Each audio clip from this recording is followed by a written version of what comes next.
Dipersembahkan oleh Didukung oleh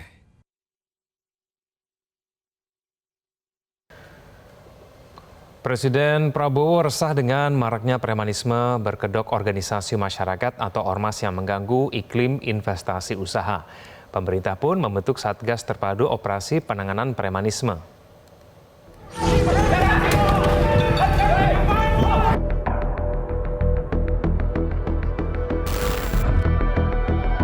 Presiden Prabowo Subianto merasa resah terhadap maraknya aksi premanisme berkedok organisasi masyarakat atau ormas. Menurut Menteri Sekretaris Negara, Presiden Prabowo resah dengan keberadaan ormas yang melakukan aksi premanisme sehingga menghambat investasi.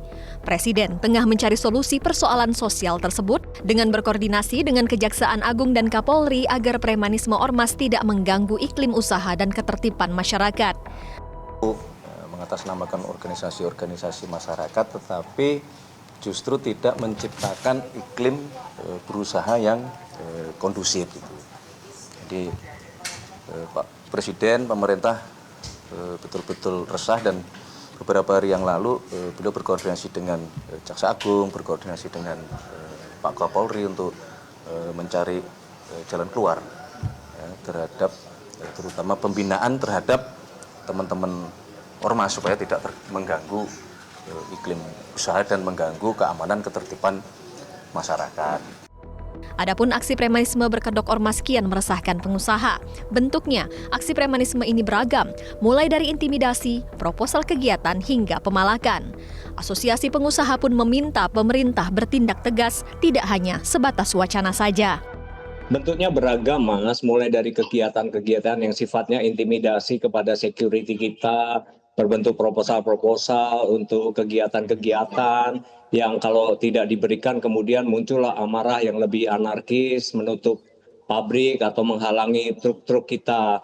Tetapi terjadi juga sebenarnya tidak hanya pada industri besar, tetapi kita lihat juga terjadi pada para pelaku usaha UKM. Nah, ini kita merasa kasihan juga dengan teman-teman UKM, itu kan juga dipalak.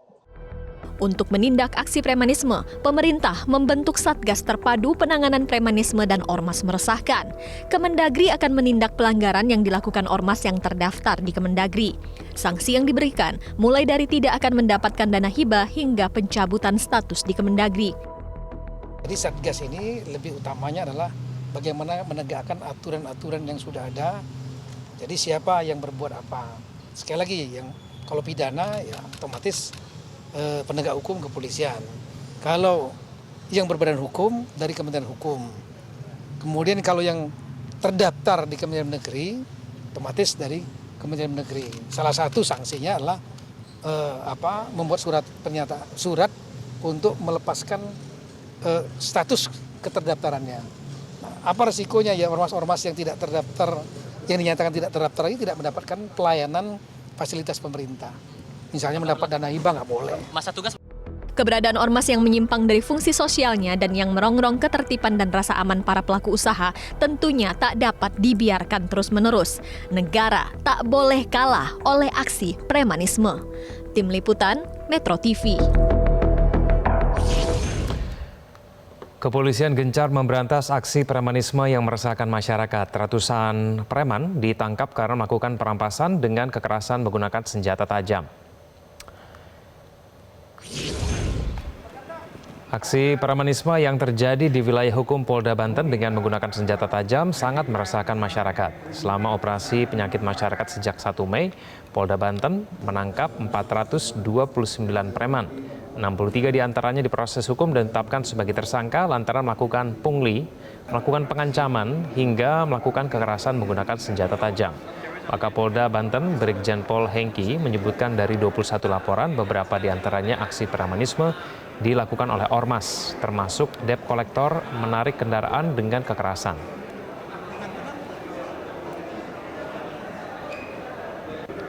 Ya, baik. Rata-rata mereka adalah suatu kelompok. Kelompok bisa dibilang. Jajaran Polres Bogor dan Polresta Bogor membekuk komplotan preman berkedok penagih utang. Dalam aksinya, kawanan mata elang ini kerap berkelompok dan tak segan melakukan kekerasan hingga membuat resah warga masyarakat. Para preman ini tak segan-segan melakukan perampasan kendaraan di jalan raya dengan bekal data dari pihak leasing. Polresta Bogor menyita 108 motor dan 1 mobil dari tangan pelaku. Polisi menetapkan 9 orang sebagai tersangka dan dijerat pasal berlapis dengan ancaman hukuman 9 tahun penjara. Bismillahirrahmanirrahim. Assalamualaikum warahmatullahi wabarakatuh. Polri telah menindak lebih dari 3.000 kasus premanisme selama operasi yang dimulai 1 Mei 2025. Kadif Humas Polri menegaskan operasi sebagai langkah konkret memberantas premanisme yang mengganggu masyarakat, termasuk melakukan pemanggilan Ketua Grip Kalteng terkait penutupan PT BAP.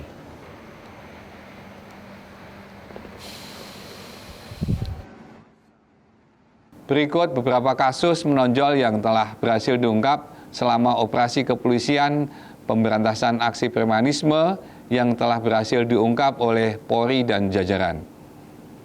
Yang pertama, Polda Banten telah berhasil mengamankan 146 orang pelaku premanisme dalam waktu 1-9 ini. Yang kedua, Polda Kalimantan Tengah telah melakukan pemanggilan terhadap oknum Ketua Grip Kalteng terhadap penutupan PT BAP yang sedang berproses pada saat ini. Kemudian yang baru-baru ini juga ada kejadian di Polres Subang, Polda Jawa Barat telah mengamankan 9 pelaku di kawasan industri.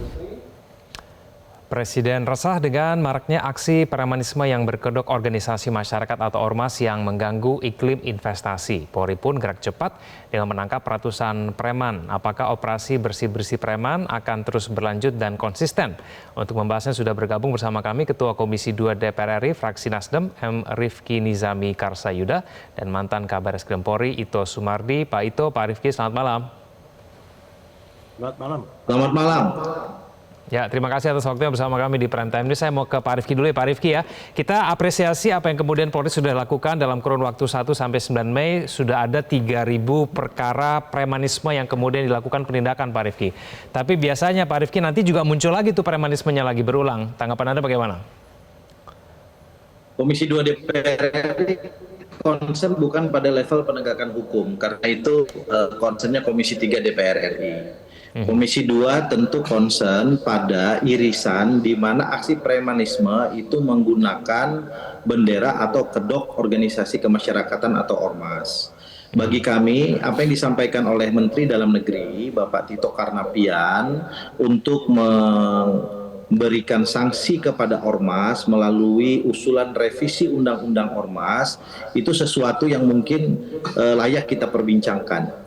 Karena dari beberapa case yang tadi diberitakan Metro TV, itu rata-rata adalah berkedok ormas, menjual nama ormas. Bahkan ormas-ormas yang memiliki nafas, gaya, dan tindakan premanisme, itu ormas yang baru hadir beberapa waktu yang lalu dan kemudian menjamur secara sistematik dan masif yang ada di Indonesia ini.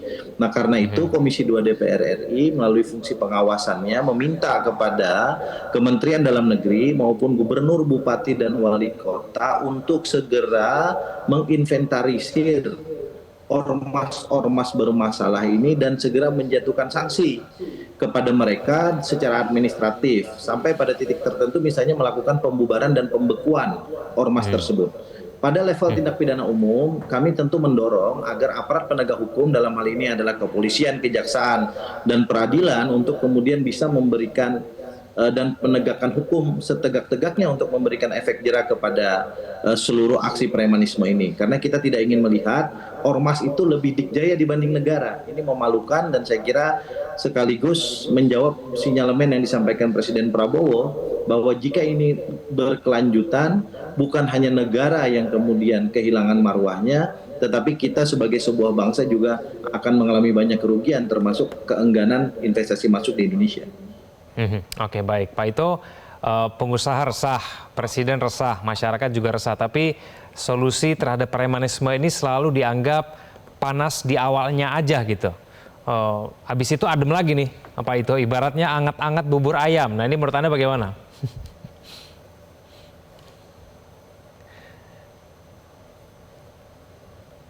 Pak Ito, mohon maaf, audionya masih di mute. Boleh di unmute dulu?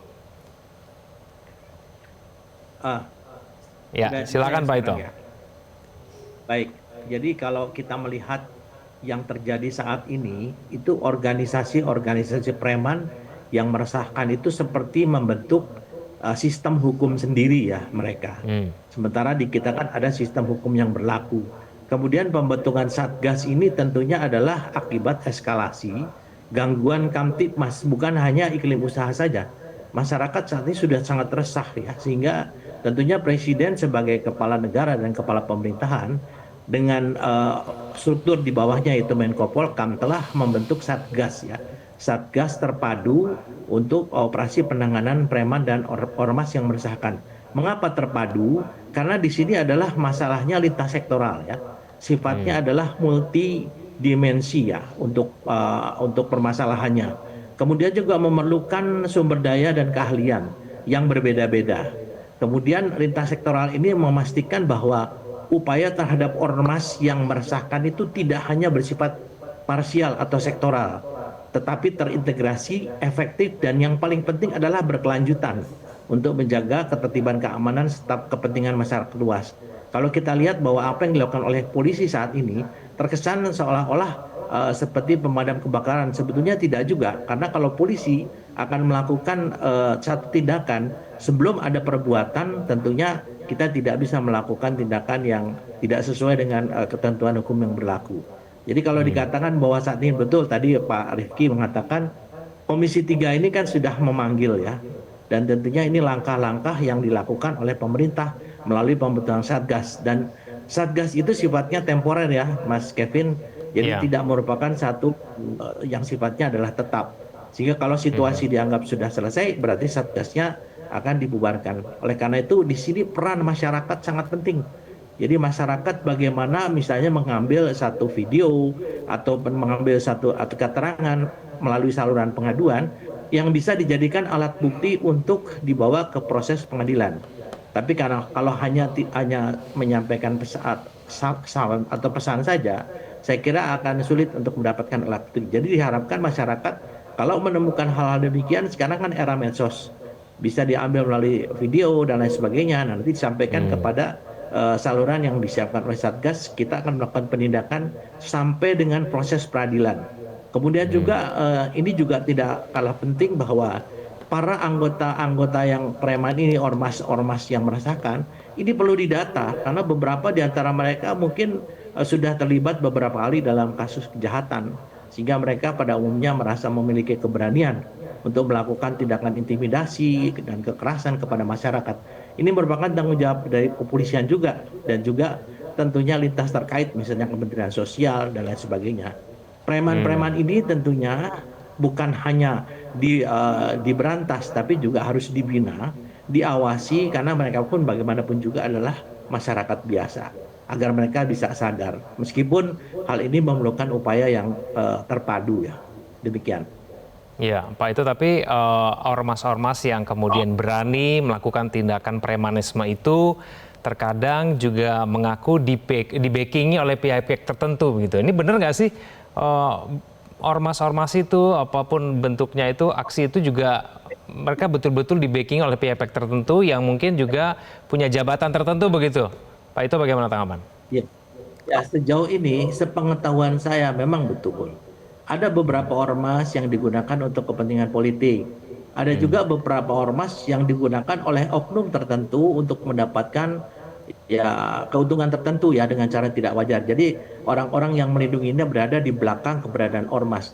Oleh karena itu tentunya menjadi tanggung jawab daripada kementerian terkait ya, dalam hal ini mungkin Kemendagri, terhadap ormas-ormas demikian.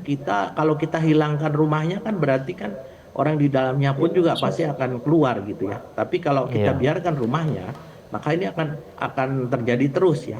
Dan yang sinyalemen itu saya sangat meyakini, dan saya pernah juga mengalami betul ya, ada untuk berbagai kepentingan. Oleh karena ini tanggung jawab Satgas adalah bagaimana menertibkan ormas ini, mengawasi, menegakkan hukum, dan tentunya membina ya. Karena bagaimanapun anggota ormas yang sudah dibubarkan ini pun perlu dibina, karena kalau tidak mereka akan berkeliaran dan menjadi liar ya, yang menjadi tugas atau menjadi permasalahan baru. Demikian. Baik, Pak Rifki, kalau kita berbicara mengenai kasus hukum yang melibatkan anggota ormas begitu ya, biasanya kemudian yang diungkap adalah oknum yang kemudian melakukan pelanggaran. Lalu mungkin bisa juga ormasnya mengaku itu bukan dari anggota mereka. Biasanya itu yang kemudian terjadi, akhirnya penindakannya cuma terhadap orang-orang tertentu. Tapi kemudian organisasinya tidak dilakukan penindakan. Nah, ini revisi Undang-Undang Ormas itu kemudian bisa mengatasi permasalahan itu tidak, Pak Rifki?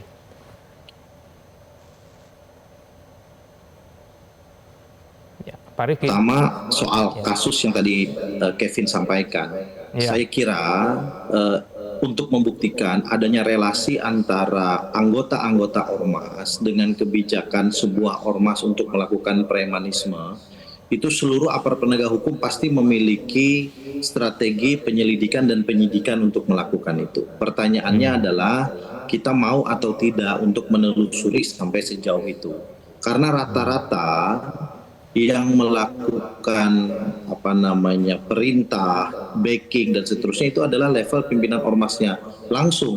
Itu mudah dikonfirmasi kok. Kalau misalnya anak buahnya misalnya ditahan, itu yang pertama kali nelpon Kapolresnya, nelpon Kapoldanya, itu rata-rata adalah pimpinan ormasnya langsung. Dan karena itu praktek ini selama ini betul penegakan hukumnya dilakukan hanya pada orang per orang yang melakukan aksi dan belum sampai menjerat sanksi kepada ormas sebagaimana ketentuan dalam Undang-Undang Nomor 17 Tahun 2013. Yang kedua, menurut pandangan saya, sepanjang kemudian revisi belum dilakukan terhadap Undang-Undang Ormas, pemerintah sebetulnya bisa menggunakan undang-undang yang ada untuk memaksimalkan pengawasan dan pembinaan terhadap ormas sebagaimana yang sudah diatur di dalam berbagai macam ketentuan peraturan perundang-undangan, termasuk peraturan pemerintah yang mengatur tentang pengawasan dan pembinaan terhadap ormas. Kita ingat beberapa tahun yang lalu misalnya pemerintah pernah membekukan, bahkan kemudian membubarkan satu ormas yang dikualifikasikan melakukan tindakan-tindakan yang bertentangan dengan hukum dan atau peraturan perundang-undangan. Nah, tinggal seberapa berani pemerintah, baik pemerintah pusat maupun pemerintah daerah. Karena tidak semua ormas ini bersifat nasional. Banyak juga ormas-ormas yang bersifat lokal, yang kemudian di lokalnya masing-masing mereka dalam tanda kutip memiliki wilayah kerja yang kerap kali juga menghantui masyarakat dengan berbagai aksi premanisme dan berbagai aksi intimidasi untuk mendapatkan keuntungan tertentu. Yang ketiga yang ingin saya sampaikan adalah memang negara tidak bisa menyelesaikan persoalan premanisme berkedok ormas ini secara sporadik. Harus dilakukan penyelesaian secara holistik, secara menyeluruh. Ambil contoh misalnya, beberapa kawasan ekonomi yang mendatangkan keuntungan ekonomi yang selama ini dikuasai oleh ormas, itu dikarenakan karena negara tidak cepat melakukan tata kelola terhadap kawasan itu dalam konteks security misalnya, atau dalam konteks yang lain. Dan karena itu ormas masuk duluan. Nah, ketika ormas masuk duluan dan bahkan kadang-kadang ormas dipanggil untuk ikut serta melakukan tindakan-tindakan tersebut di awalnya, lalu belakangan melakukan aksi premanisme dan seterusnya, ini kan seperti benang kusut yang kemudian sulit untuk kita urai. Nah, karena itu saya berharap ini jangan hanya ditimpakan kepada aparat penegak hukum untuk kemudian menyelesaikan persoalan ini, tetapi kementerian, lembaga, dan berbagai macam stakeholders harus turut serta, karena semakin ke sini ormas-ormas berkedok premanisme ini semakin meresahkan. Ini juga mungkin korelatif dengan kondisi ekonomi yang belakangan hari dinamikanya juga cukup tinggi, di mana ekonomi kita pada level bawah masih banyak yang harus berjuang untuk kemudian mempertahankan kehidupannya. Pak Rifki, apakah Kementerian Dalam Negeri atau pemerintahan daerah, dalam hal ini kepala daerah, punya kewenangan untuk langsung membubarkan ormas apabila dirasa ormas itu sudah terlalu meresahkan begitu? Punya kewenangan melalui Dinas Kesbangpol, bahkan kepala daerah juga bisa melakukan pembekuan terhadap itu. Kalau untuk melakukan pembubaran memang harus disertai dengan fakta-fakta hukum yang cukup ya untuk terkait dengan itu. Tapi pada level pembekuan saya kira ada. Nah, hanya norma ini kan selama ini belum dilakukan dengan berani dan dengan efektif oleh para kepala daerah itu. Saya sering berseloroh, memang kerap kali para kepala daerah terjerat balas budi politik juga terhadap beberapa ormas yang dalam konteks pemilihan langsung kerap kali mereka menjadi bagian dari tim sukses para kepala daerah tersebut. Tetapi apapun itu saya kira kalau memang ormas-ormas itu bisa dibina, diajak bicara dengan baik, para pimpinan-pimpinannya juga saya kira tidak semua orang-orang yang ngotot dan berpikiran picik hanya menggunakan otot dan kekerasan dan kemudian bisa dicarikan jalan tengah untuk bisa bekerja dengan tata kelola yang lebih baik. Saya kira kita ke depan bisa kok untuk menjadikan ormas ini memang sebagai kekuatan masyarakat untuk membantu visi-visi negara yang tidak mungkin diselesaikan semua oleh lembaga-lembaga negara yang ada. Ya, baik. Terakhir, Pak Ito, bagaimana kemudian bisa melakukan penindakan terhadap sebuah ormas kalau ormasnya itu merasa berjasa begitu dalam hal politik, misalnya dalam sebuah daerah? Bagaimana, Pak Ito? Ya, sebetulnya kuncinya adalah dari undang-undang ormas yang sedang direvisi ya. Sekarang kan undang-undang nomor 17 tahun 13 ini kan banyak sekali permasalahan atau bolong-bolongnya ya, yang mungkin dari modus operandi yang dilakukan oleh ormas-ormas yang meresahkan ataupun tindakan premanisme ini bisa menjadi DIM ya, daftar inventarisasi masalah untuk bisa memperbaiki undang-undangnya. Sehingga apabila kita menegakkan hukum, kita tidak melanggar hukum juga. Nah tentunya ini Bapak-Bapak di legislatif akan mendatakan di mana kelemahan-kelemahan, sehingga untuk menegakkan undang-undang ormas ini dari pihak penegak hukum juga mengalami kesulitan. Sementara kita juga yang kita lakukan saat ini adalah terhadap pelanggaran-pelanggaran hukum pidana ya. Kalau yang menyangkut yang lain-lain itu dengan pelanggaran-pelanggaran yang sifatnya di luar hukum pidana, sebaiknya itu masuk juga nanti di dalam ketentuan dalam revisi undang-undang yang baru, sehingga dalam menegakkan hukum, penegak hukum ini mempunyai legalitas yang kuat ya, sehingga mereka betul-betul tidak diharapkan kepada permasalahan hukum yang lainnya apabila misalnya dari pihak-pihak ormas itu juga melakukan gugatan hukum. Saya kira kuncinya itu, Mas Kevin. Oke, baik. Kita akan tunggu nanti kemajuan dari pembahasan revisi Undang-Undang Ormas ini. Semoga kemudian bisa menjadi jawaban dan mengatasi masalah premanisme tidak hanya kemudian jangka pendek, tapi kemudian jangka panjang. Pak Rifki, Pak Ito, terima kasih sudah bergabung sama kami di Prime Time News. Jelajahi cara baru mendapatkan informasi. Download Metro TV Extend sekarang.